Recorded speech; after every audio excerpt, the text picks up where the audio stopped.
का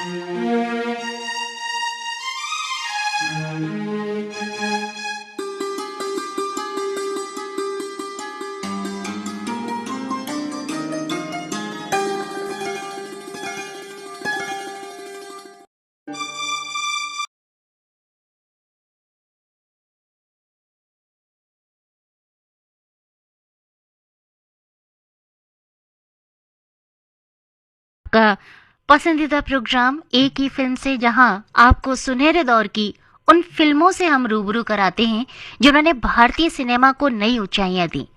आज की महफिल सजी है एक ऐसी कालजयी फिल्म के नाम जिसकी कहानी, संगीत, अदाकारी और नजाकत आज भी दर्शकों के दिलों पर राज करती है। जी हाँ, हम बात कर रहे हैं 1960 में प्रदर्शित एक खूबसूरत सी फिल्म की। ये फिल्म गुरुदत्त फिल्म्स के बैनर तले बनी थी। निर्माता थे गुरुदत्त, निर्देशन किया था एम सादिक ने और कहानी और पटकथा समीर उस्मानी ने लिखी थी। संगीत दिया था रवि ने और गीतों को अपनी शायरी से सजाया था शकील बदायूनी ने। तो इसके बाद तो आपको अंदाजा हो ही रहा होगा कि आज हम 1960 की कौन सी फिल्म आपके लिए चुनकर लेकर आए हैं। इस गीत को सुनने के बाद तो आपका अंदाजा 100% पक्का हो जाएगा और फिर आप हमारे साथ अपने जवाब के जरिए जुड़ सकते हैं। हमारे तक जवाब पहुंचाने का जो तरीका है वो मेल आईडी है ipradio.delhi@gmail.com। और आपको बता दूं, आज इस प्रोग्राम को लेकर हाजिर हूं मैं। जी हाँ, आज हम आपको लेके चलेंगे 1960 के उस दौर में जब पर्दे पर एक ऐसी फिल्म आई जिसने ना केवल लोगों का दिल जीता बल्कि गुरुदत्त साहब की किस्मत भी बदल दी। जी हाँ, हम बात कर रहे हैं गुरुदत्त प्रोडक्शन की सुपरहिट फिल्म चौदहवीं का चांद। इस फिल्म में ऐसा जादू था कि वो जादू आज भी बरकरार है। 1959 में गुरुदत्त ने अपनी सबसे महत्वाकांक्षी फिल्म कागज के फूल बनाई थी। ये फिल्म बॉक्स ऑफिस पर बुरी तरह फ्लॉप रही। गुरुदत्त साहब इस कदर टूट गए थे कि वो भारी कर्ज में डूब गए। उनका प्रोडक्शन हाउस भी बंद होने की कगार पर आ गया। तब उनके गहरे दोस्त और लेखक अबरार अलवी ने उन्हें सलाह दी कि गंभीर सिनेमा से हटकर एक ऐसी कमर्शियल फिल्म बनाई जाए जो आम जनता को पसंद आए।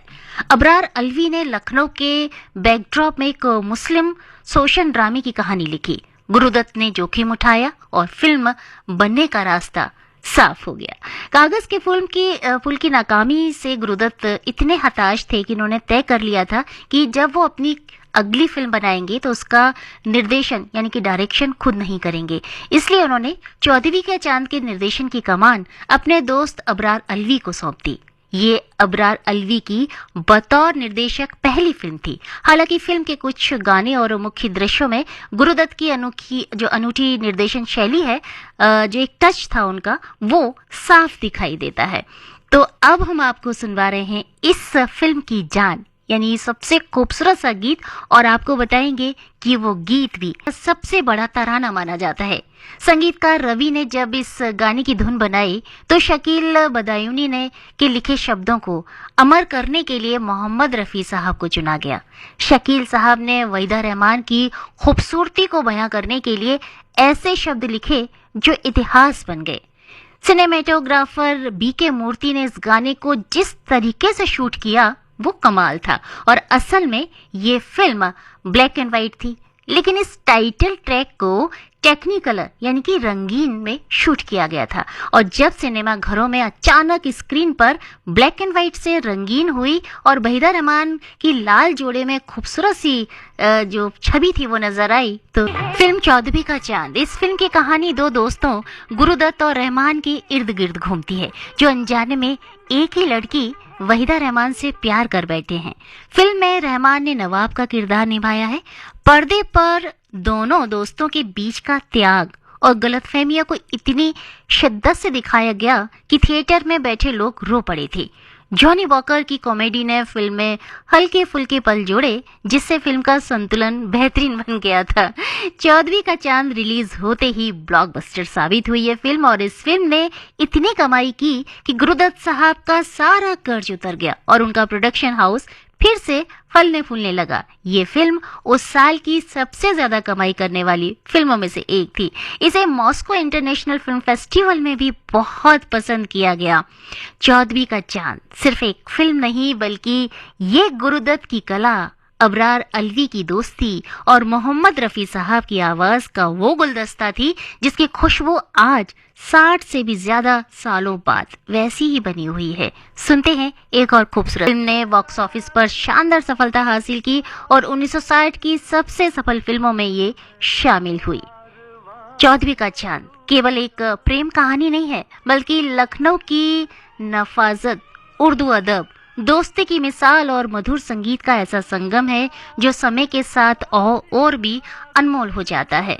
सुनते हैं एक और खूबसूरत सा गीत। कविता गौड़ हमारे साथ जुड़े हुए हैं, नितेश कुमार देवानगन, दुर्गा प्रसाद जी हमारे साथ पलारी छत्तीसगढ़ से हैं, अजीत भावसर जी वीरनगांव गुजरात से, प्रमीला भावसर सनी जी के साथ जुड़े हुए हैं और ढेर सारी जानकारी हमेशा की तरह उन्होंने हमसे साझा की है। ग्राम पंजोनिया, जिला जालौन, उत्तर प्रदेश से सत्येंद्र कुमार चंसोलिया, सार्थक आदर्श हमारे साथ हैं। श्रीनगर कश्मीर से साहिल डार, उर्फी यूसरा जान जी हमारे साथ हैं। प्रोग्राम पसंद कर रहे हैं आप, शुक्रिया। छत्तीसगढ़ पलारी से प्रकाश वर्मा, प्रिंस निखिल जी जुड़े हुए हैं। जलालाबाद बेस्ट से सुरेश गंगनेजा, पूनम जी हैं। पिपरिया से कमलकांत गुप्ता, दीपा रिमझिम गुप्ता जुड़े हुए हैं।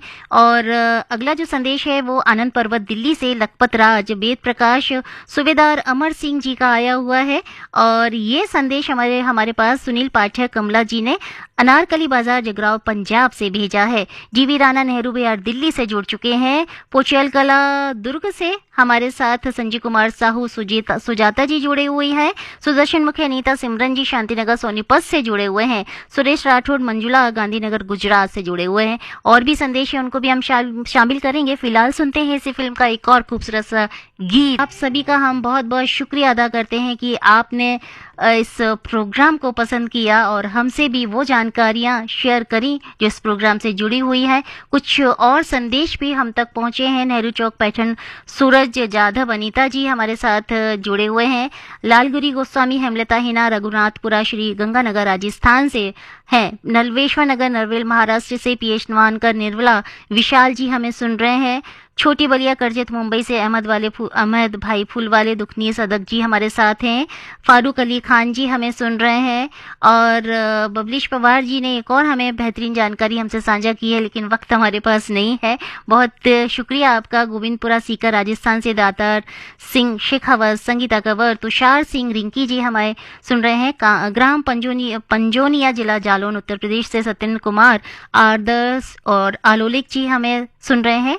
और आप सभी का हम एक बार और दिल से आभार करते हैं और सुनवाते हैं एक और खूबसूरत